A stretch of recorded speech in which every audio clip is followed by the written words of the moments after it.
I'm sure you will recognize what countries these pictures were taken in.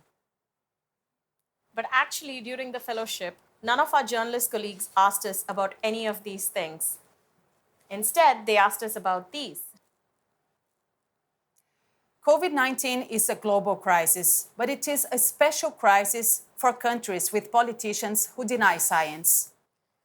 In this climate of fear, it becomes more important for journalists like us to report the truth. But how do you do that when authorities are trying to suppress information? 9 years ago, Brazil passed an Access to Information law after almost a decade of public pressure. Laws like this exist in more than 100 countries and have many names around the globe. It is the Freedom of Information in the UK or the Right to Information in India, for example. But they all point to the same idea that any person should have the right to access public data, regardless of who's in power. This right becomes fundamental in times of a huge crisis, like a pandemic. Brazil has more than 500,000 deaths and 16 million cases of COVID. This is basic public data that everyone should be able to access online. But that's not how the federal government saw it in Brazil. In June 2020, they decided to remove this data from the internet after several attempts to manipulate the numbers to put a positive spin on the pandemic. At the same time, President Jair Bolsonaro claimed, with no evidence, that the numbers were inflated by local governments to make him look bad. By hiding the data, the government thought they would be able to put the negative stories down. President Bolsonaro himself said the delay of the release of this data will put an end to the prime stories on TV. But the public has come to support the right to information, and it's becoming harder to hide the truth.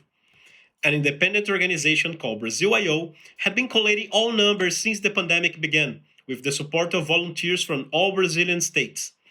2 days after the government hid the data, several newsrooms around the country started to do the same. They created a national consortium to gather data themselves with local level authorities. This story shows how important it is to fight for trusted public data. The more people demand information, the more difficult it will be for a single politician to hide facts. In times when trust in media is getting worse, transparency should be a priority.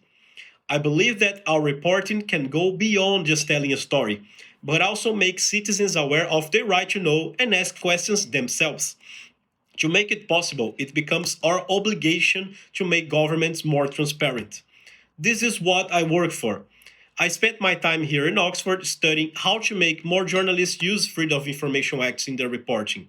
It's also why I created, with a group of other journalists, the organization Fiquem Sabendo, a Brazilian agency focused on finding and releasing new data and documents of public interest, making more people aware of these laws in Brazil and anywhere else. Like Brazil, India too has an oppressive government that is doing its best to suppress information. And like Luiz, Indian journalists also have had to resort to creative methods for covering the pandemic. When the Indian government was not entirely transparent about the COVID death count, journalists spoke to geoanalysts and they did a story on how there's been a tenfold increase in funeral fires in April based on satellite images. Satellite mapping has been used earlier to track forest fires or farm stubble burning. But during the pandemic, experts used it to track the intensity of fires at crematoriums, pushing back against the government narrative that India was not witnessing its second wave. The Indian government has actively blocked access to data to stop people from asking uncomfortable questions. Questions like, how many health workers were infected with COVID-19? No data. How many migrant workers died during the lockdown? No data. How many job losses in the informal economy? No data. How many right to information activists and journalists have been murdered? No data. And how many farmer suicides? Again, no data. Let's pause on the last one. In fact, the National Crime Records Bureau, which has been reporting the number of farmer suicides since 1997, stopped publishing the data after 2016.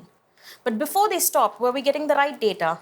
In 2007, Prime Minister Narendra Modi, who was then Gujarat's chief minister, claimed on national television that there were no farmer suicides in Gujarat. Using right to information petitions, journalists found that there were more than 200 suicides that year in the state. But the number seemed incorrect as there was anecdotal evidence to suggest there were more. So through follow-up RTI petitions, journalists realized there was a category that they had overlooked called Akasman Mrityu, that is sudden deaths. These were suicides that were being deliberately misrecorded as it was in the interest of district officials and police to underplay farmer suicides. The families were often persuaded to have it recorded as Akasman Mrityu because of the government insurance scheme. Poor families often agreed, as companies do not pay medical or life insurance claims in case of suicides.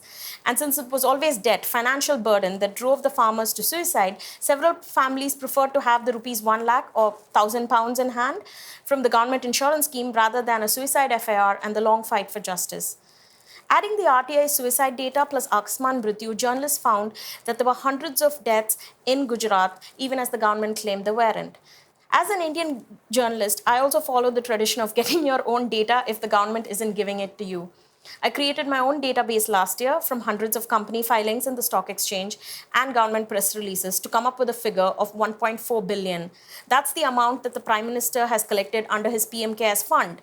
And till date, the government has not disclosed how much money it has disclosed under the fund. Similarly, I'm now looking at the lynchings of Muslims and Dalits in India, as this too is a number that the government stopped publishing, as it was hurting its image. And it's in covering lynchings and rape incidents of India's most marginalized that colleagues like Siddiqui Kapan have been arrested and kept in prison for months on end.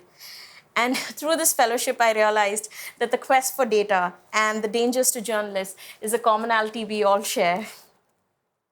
These pictures were taken by photojournalist Bruno Kelly in the Brazilian state of Amazonas. It holds more of the Amazon rainforest than any other state and has been hit hard by COVID-19.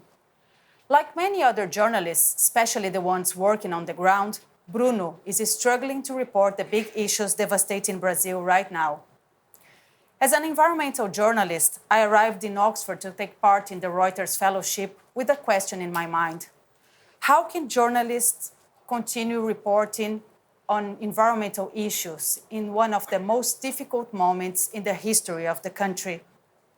According to the Reporters Without Borders, Brazil dropped 4 positions and returned to the red list in the press freedom ranking this year, partly because of the climate of hatred fostered by President Jair Bolsonaro. In 2020, there were almost 600 attacks on the Brazilian press. Brazil hasn't seen such a destructive plan to dismantle civil society in a long time. And the environment is suffering, and will suffer even more. Bolsonaro's anti-environment policies are everywhere, but the Amazon forest is being hit especially hard. I'm sure you have already heard about Amazonia, one of my favorite places in the world. Over 40 million people, including indigenous and other traditional peoples, inhabit this giant of nature. Amazonia holds over 20% of all species in the world, many of them endemic, others still unknown, and represents 40% of all remaining rainforest on the planet. Amazonia is also fundamental to the global carbon cycle, and therefore to the balance of climate and hydrological systems, producing rainfall for much of South America through the flying rivers. It's Brazil's biggest treasure, and a treasure to the world as well, constantly threatened. Reporting on the environment has become more difficult, but yet even more necessary. Reports of forest destruction, illegal logging and mining, land grabbing, and attacks on indigenous communities are mixed with the news of thousands of deaths by COVID-19 in the chaos unleashed in the country. Environment has become one of the main stories in Brazil, and during my time here in the UK, I researched on how to better tell these stories as an attempt to raise awareness. After 6 months in Oxford, exchanging experiences with fellows from different parts of the world, I will return to Brazil with the answer to my question. The discussions at the Reuters Institute made me realize that to continue reporting, it is crucial to have a net of support inside and outside Brazil. Talking to other journalists can make it easier to find solutions or to know how to act in awkward situations. International journalists can also help to bring attention to environmental issues going on in Brazil. As my colleague Chitra once said, we are not alone.